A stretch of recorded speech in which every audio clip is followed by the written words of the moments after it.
Welcome to Bible Study, Parody, and Subversion in Matthew's Gospel. In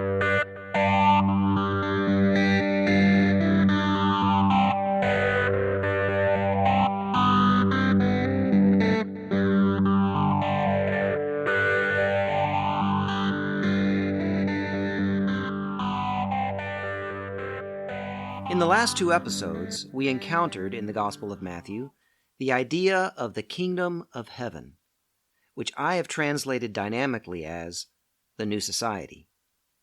John comes proclaiming the dawning of the new society, and after he's arrested, Jesus picks up the message and begins leading the movement.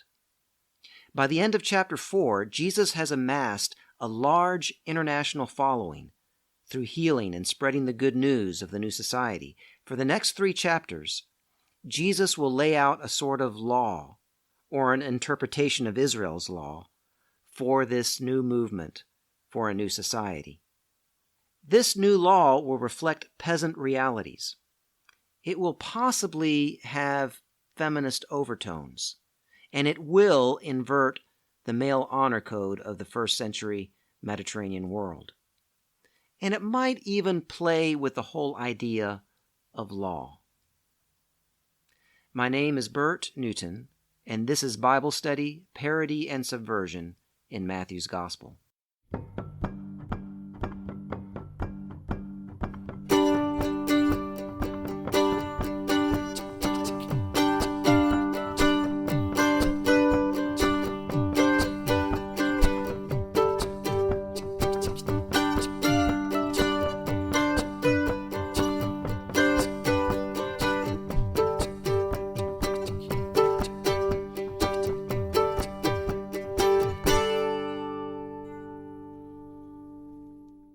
Chapter 5 of Matthew begins with Jesus going up on a mountain to give a new law to his followers. With this scene, Matthew again evokes Moses' imagery. You see, in the book of Exodus, Moses goes up on a mountain to receive the law, which he then gives to the people of Israel. So Jesus is here again presented as a second Moses.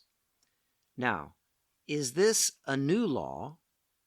Or is it simply an interpretation of the existing law? Or maybe it's an updating of the law.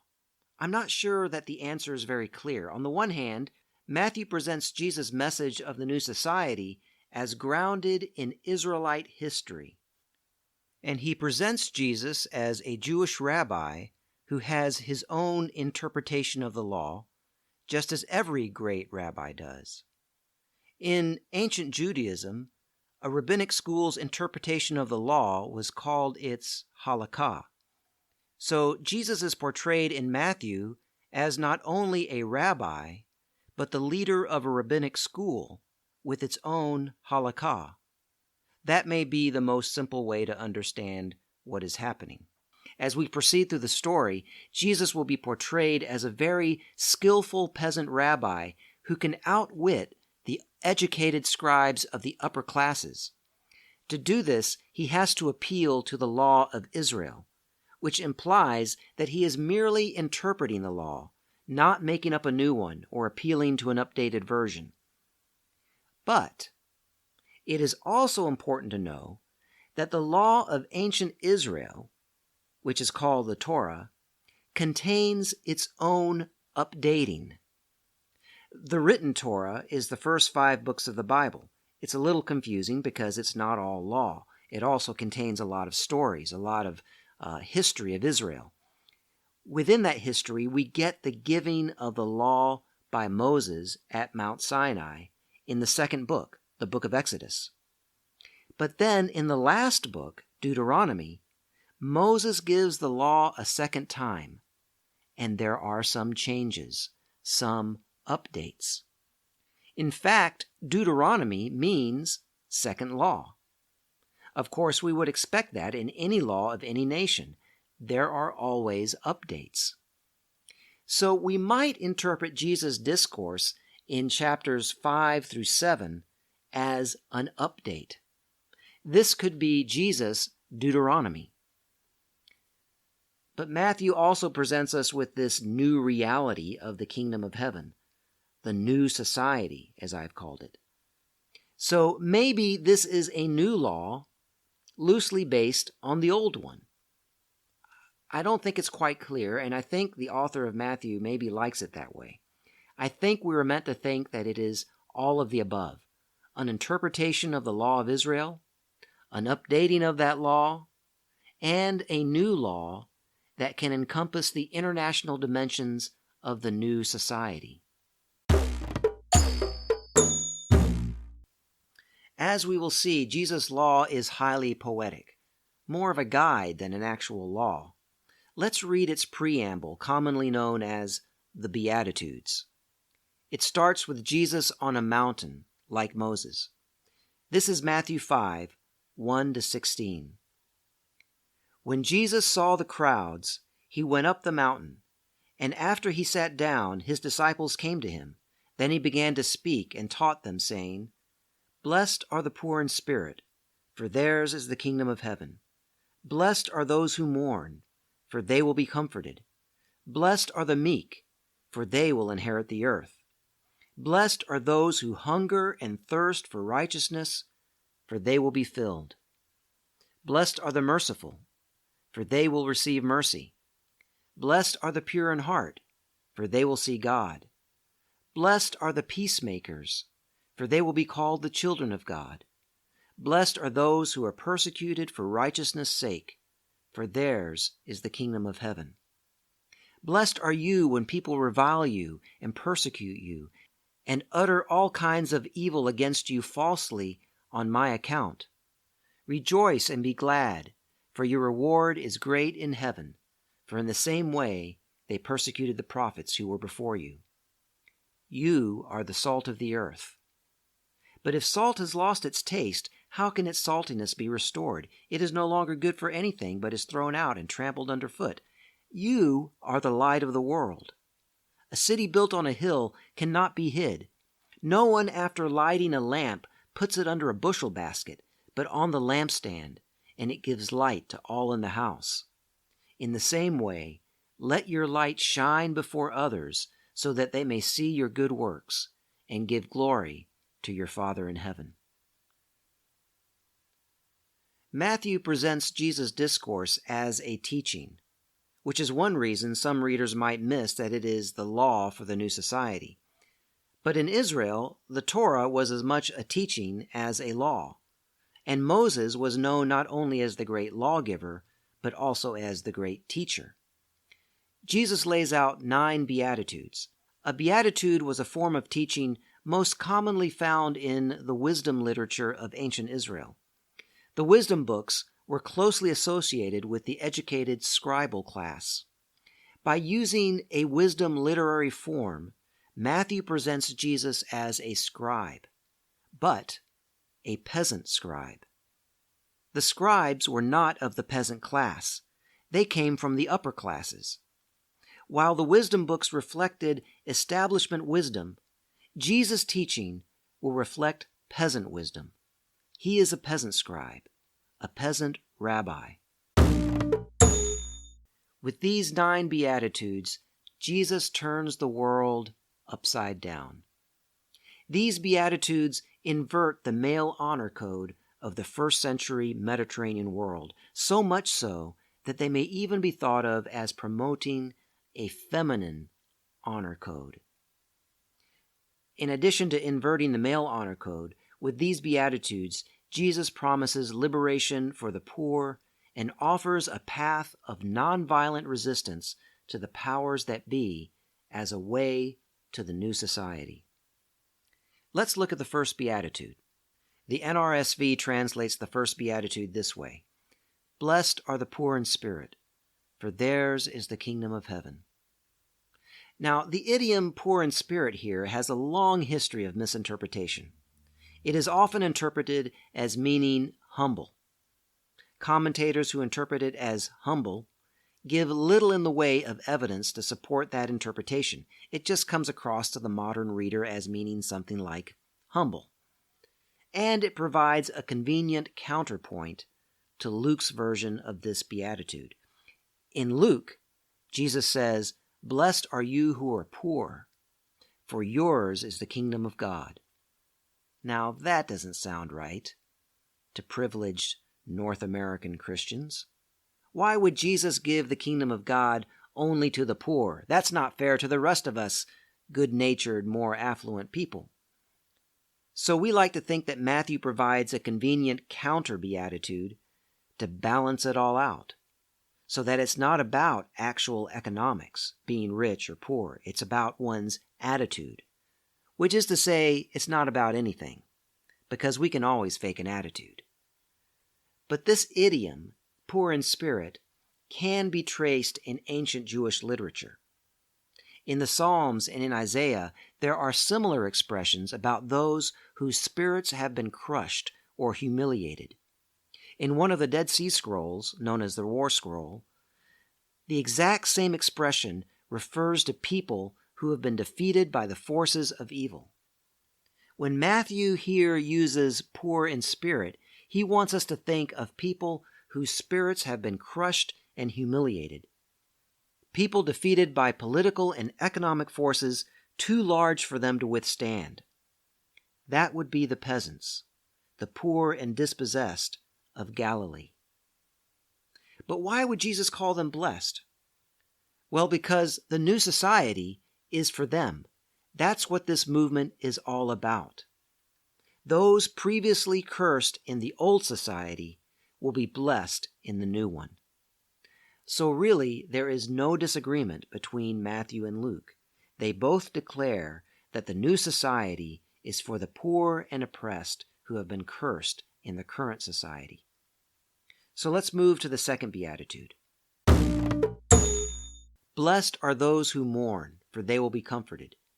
Here, Matthew has Jesus riffing off of Isaiah 61, 1 and 2, which speaks of good news for the oppressed and comfort for all who mourn.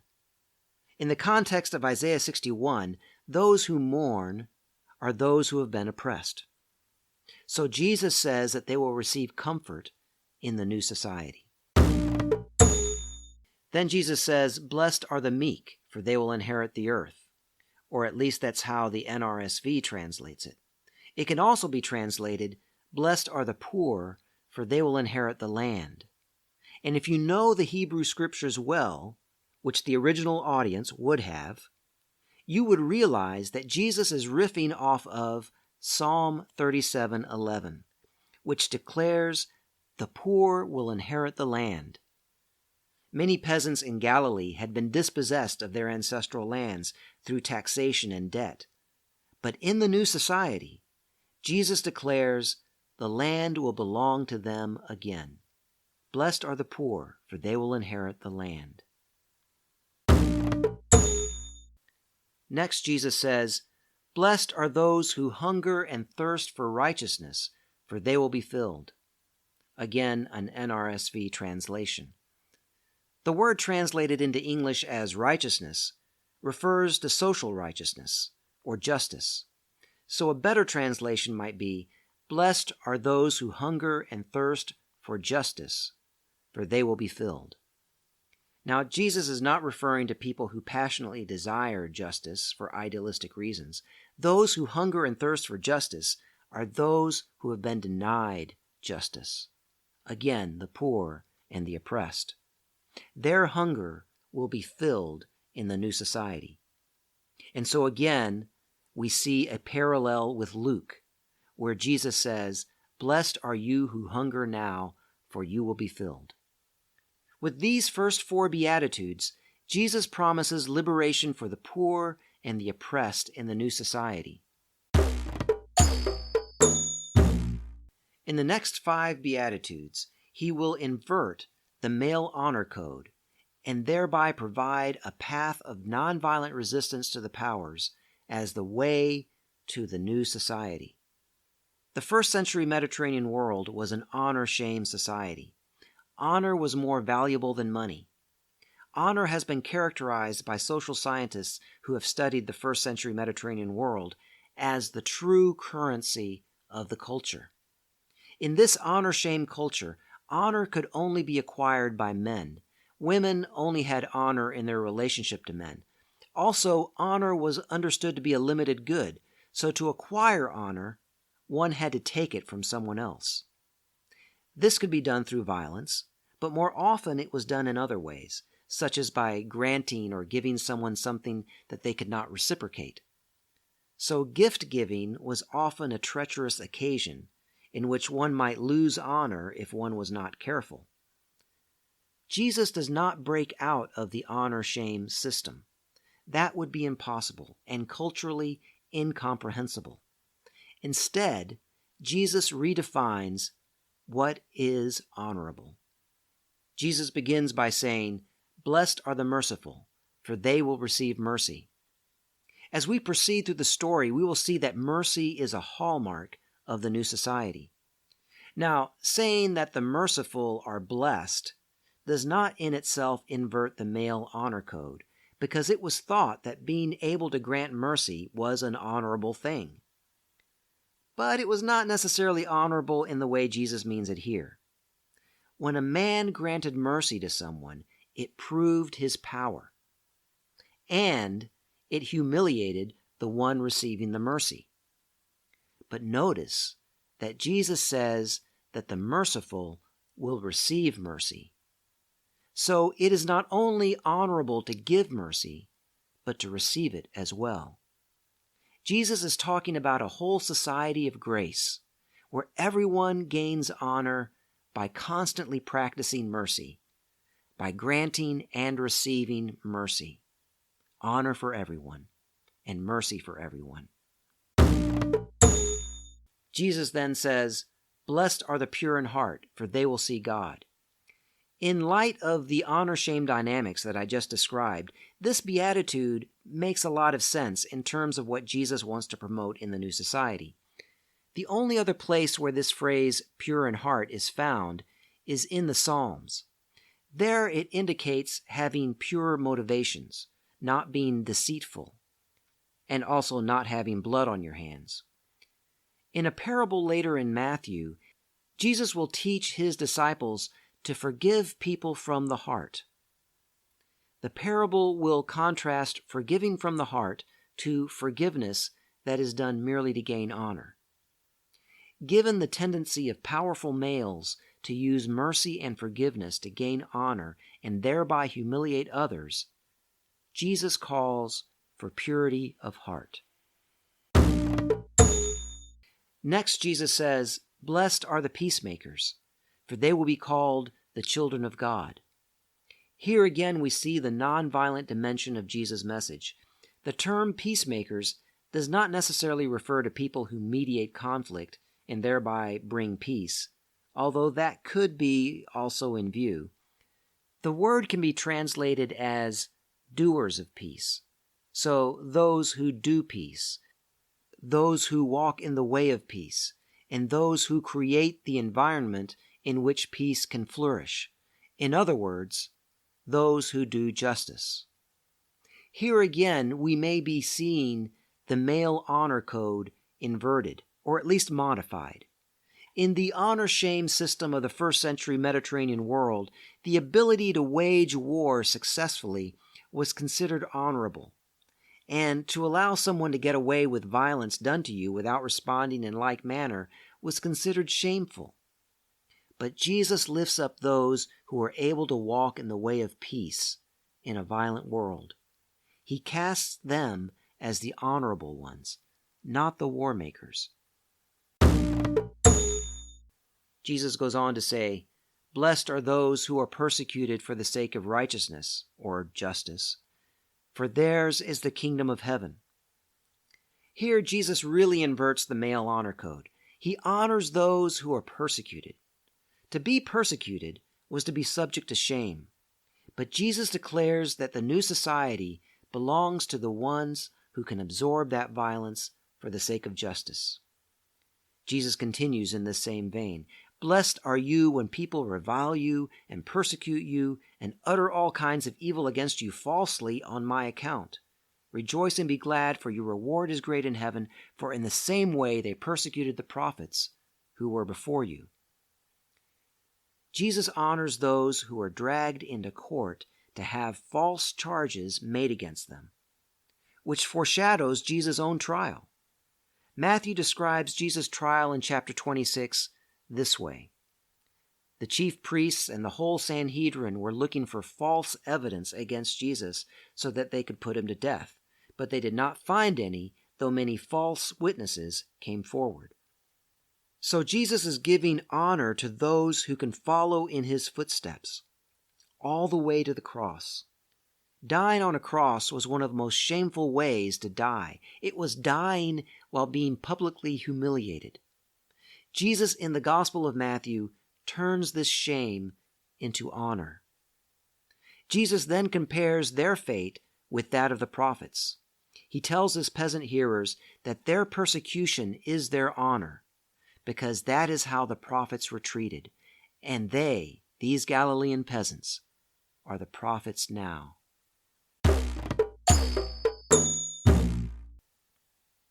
Jesus continues, "You are the salt of the earth, but if salt has lost its taste, how can its saltiness be restored? It is no longer good for anything, but is thrown out and trampled underfoot. You are the light of the world. A city built on a hill cannot be hid." Jesus tells these poor Galilean peasants, dispossessed and hungry, humiliated by the upper classes and the foreign Roman occupation, he tells them, "You are the light of the world. You are the salt of the earth." Again, Jesus turns the whole world upside down. Salt and light were symbols of wisdom. The upper classes understood themselves as the keepers of wisdom. They were the educated ones. They trained the scribes.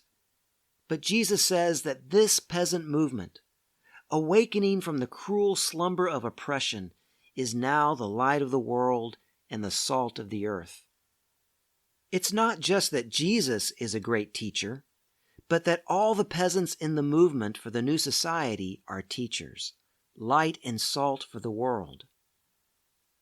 As we go through the story, we will see how Jesus continues to awaken the common people to their own power to heal, to teach, and to liberate. The new society will be a society in which the people hold power and wisdom, in which all the people are salt and light for each other. My name is Bert Newton, and this has been Episode 9 of Bible Study, Parody and Subversion in Matthew's Gospel.